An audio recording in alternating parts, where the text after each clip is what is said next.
Selamat sore pemirsa, Anda menyaksikan Investor Market Closing bersama saya Rama Sukarta dan juru kamera Chandra Gian langsung dari Bursa Efek Indonesia. Pemirsa, setelah 3 hari menguat, IHSG pada hari ini menunjukkan pelemahan hingga 0,40%. Pelemahan ini didorong oleh adanya aksi profit taking dan juga pelemahan dari sentimen global, yaitu yang berasal dari Tiongkok, yang mana ini harga properti Tiongkok turun selama 4 bulan berturut-turut. Badan Statistik Tiongkok merilis data bahwa harga properti di Tiongkok ini menurun 0,3% selama bulan Oktober. Setelah pada bulan September sebelumnya ini turun sebesar 0,2%. Sektor properti ini memang menjadi perhatian khusus bagi ekonomi Tiongkok karena sektor ini menyumbang 1/4 daripada GDP Tiongkok itu sendiri. Merosotnya harga properti ini juga menjadi disebabkan oleh adanya penurunan permintaan dari pasar, dikarenakan pasar ini juga cukup ragu dengan pasar properti di Tiongkok, dikarenakan saat ini sudah ada sekitar 20 juta proyek properti yang belum selesai.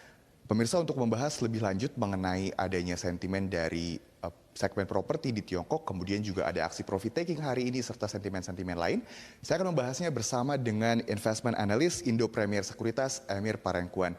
Selamat sore Mas Emir, terima kasih sudah bergabung bersama kami di Investor Market Closing.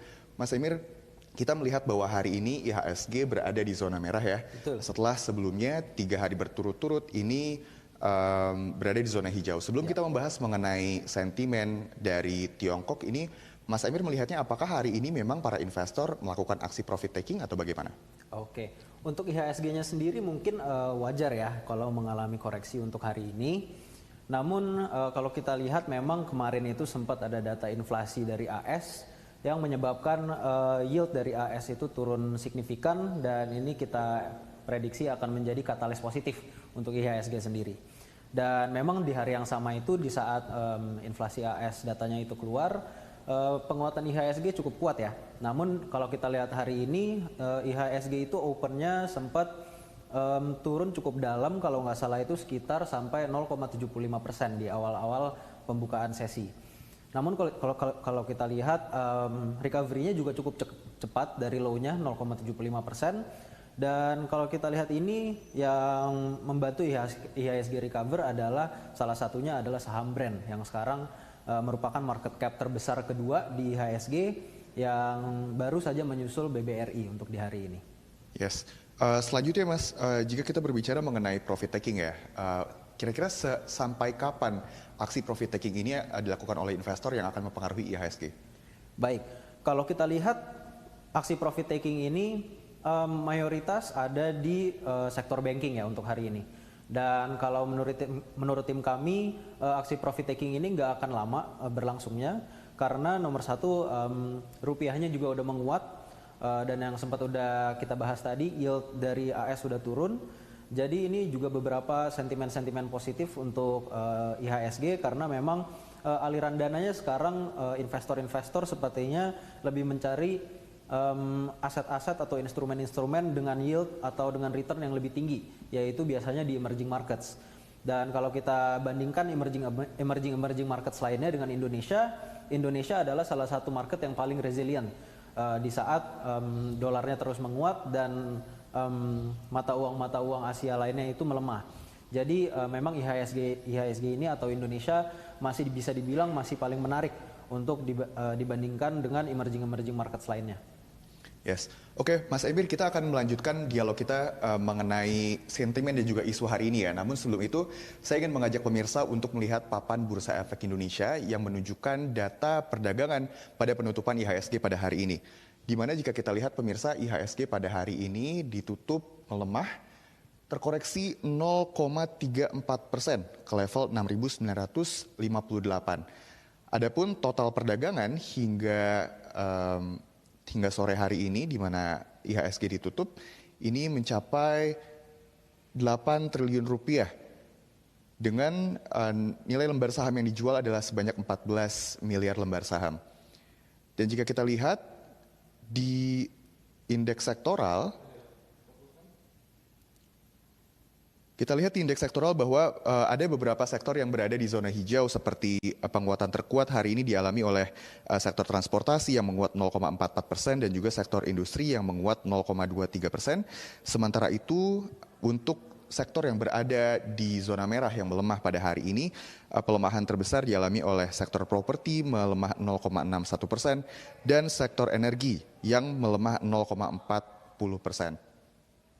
Jika kita lihat di indeks LQ45, pemirsa, LQ45 pada hari ini ditutup menguat 0,03% dengan top gainers pada hari ini diraih oleh Inco yang melemah 0, yang maksud kami menguat 0, maksud kami 3,30%, disusul oleh INKP yang menguat 2,36% dan Astra Internasional yang terapresiasi 1,30%.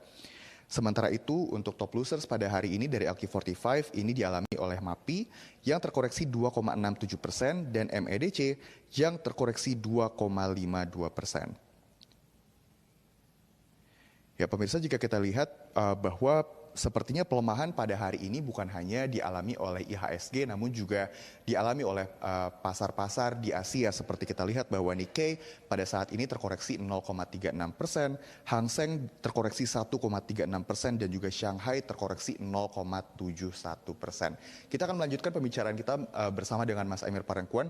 Mas, kita melihat bahwa hari ini di bursa Asia bukan hanya Indonesia, bukan hanya IHSG yang melemah, tapi juga banyak bursa lain yang melemah.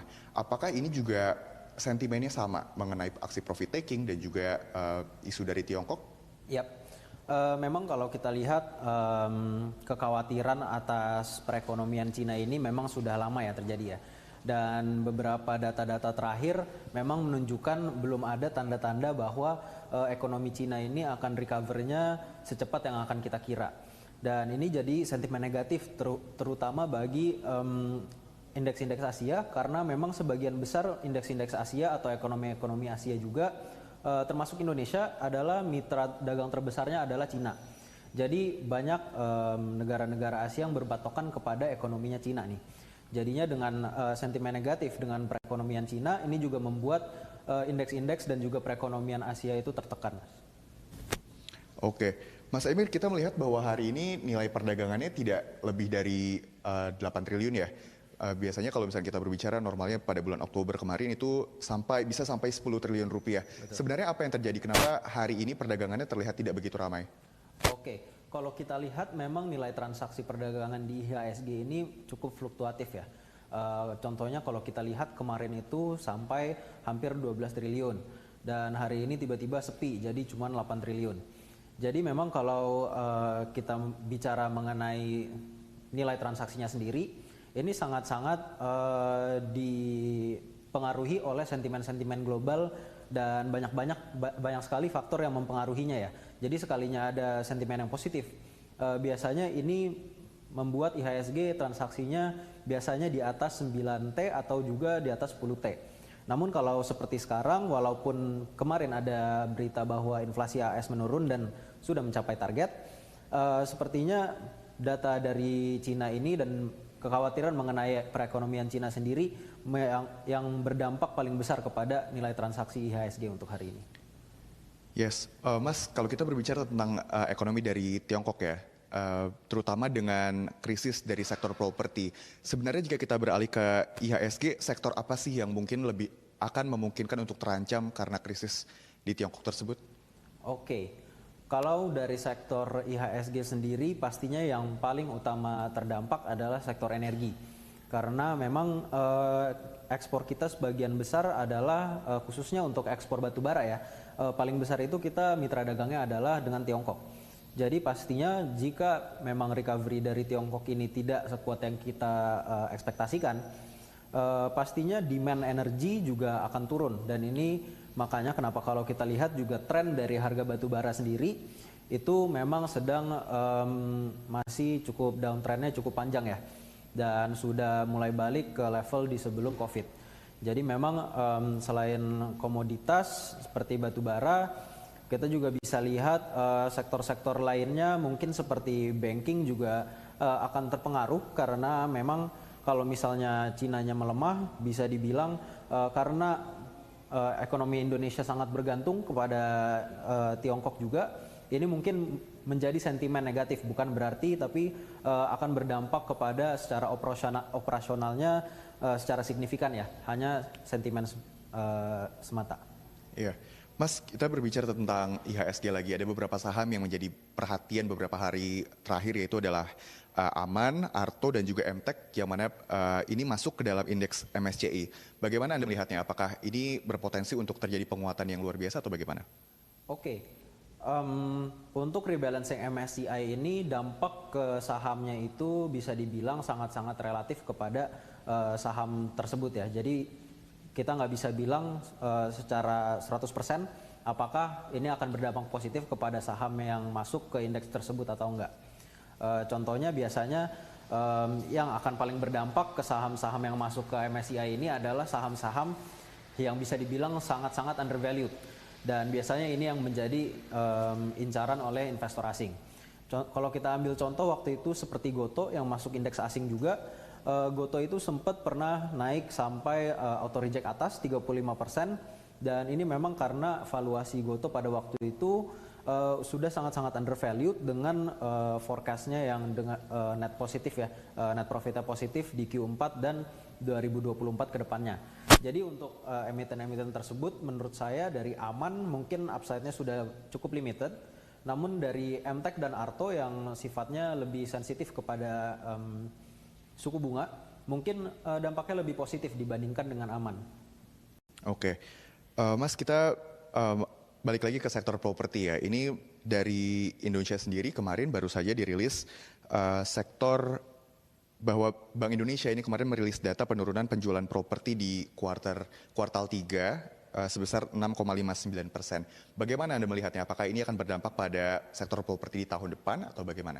Oke, penurunan penjualan properti ini bisa dibilang cukup wajar ya, karena memang di Q3 ini itu di saat dimana suku bunga dari AS juga lagi tinggi-tingginya dan BI pun menaikkan suku bunga sebesar 25 bips.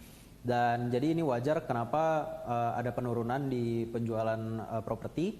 Namun kedepannya kita prediksikan di Q4 dan juga di 2004 dan seterusnya penjualan properti ini akan recover, khususnya dengan adanya juga insentif dari pemerintah yaitu PPN, dan itulah yang membuat tim kami memprediksikan bahwa penjualan properti akan pulih.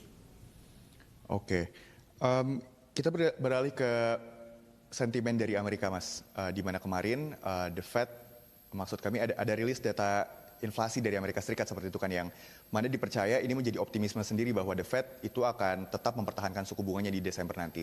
Bagaimana Anda melihatnya, Mas? Apakah The Fed akan benar-benar mempertahankan suku bunganya atau ada perubahan?